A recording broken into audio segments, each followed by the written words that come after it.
തൊണ്ടി മുതൽ തിരിമറി കേസിൽ മുൻ മന്ത്രി ആന്റണി രാജുവിന് തടവ് ശിക്ഷ. തെളിവ് നശിപ്പിക്കലിന് 3 വർഷവും വ്യാജരേഖ ചമയ്ക്കലിന് 2 വർഷവും ശിക്ഷ.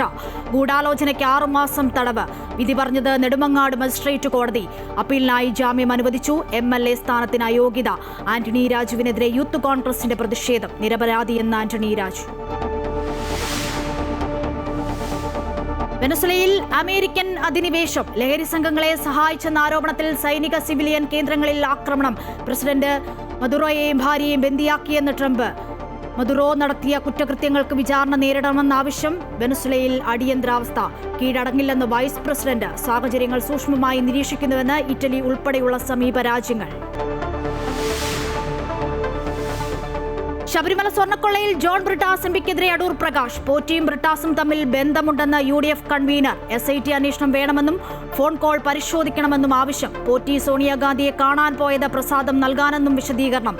പോറ്റിയെ അറിയില്ലെന്നും അനാവശ്യമായി തന്റെ പേര് വലിച്ചിഴച്ചാൽ നിയമ നടപടി സ്വീകരിക്കുമെന്നും ജോൺ ബ്രിട്ടാസ്. മാസങ്ങൾ പിന്നിട്ടിട്ടും നിർണായക കണ്ടെത്തലുകളില്ലാതെ SIT അന്വേഷണം. കേന്ദ്ര സർക്കാരിന്റെ പുതിയ തൊഴിലുറപ്പ് പദ്ധതിക്കെതിരെ പ്രത്യക്ഷ സമരത്തിന് കോൺഗ്രസ്. ഫെബ്രുവരി 1 രാജ്യവ്യാപക പ്രതിഷേധം. 4 മേഖലാ റാലികൾ സംഘടിപ്പിക്കാനും AICC തീരുമാനം. ജില്ലാ പഞ്ചായത്ത് തലത്തിലും പ്രതിഷേധത്തിന് ആഹ്വാനം. സമരം 45 ദിവസം നീണ്ടുനിൽക്കും. സാധാരണ ജനങ്ങൾക്ക് തൊഴിൽ നിഷേധിക്കാനുള്ള ശ്രമമെന്ന് KC വേണുഗോപാൽ. രാഹുൽ മാങ്കൂട്ടത്തിലിന് വീണ്ടും കുരുക്ക്. DGPക്ക് പരാതി നൽകി പീഡനക്കേസിലെ പരാതിക്കാരിയുടെ ഭർത്താവ്. വിവാഹിതയെന്ന് അറിഞ്ഞിട്ടും ബന്ധം സ്ഥാപിച്ചെന്നും കുടുംബജീവിതം തകർത്തുവെന്നും ആരോപണം. നിർബന്ധിത ഗർഭചിത്രത്തിൽ രാഹുൽ മാങ്കൂട്ടത്തിലിന്റെ സുഹൃത്തിന് മുൻകൂർ ജാമ്യം.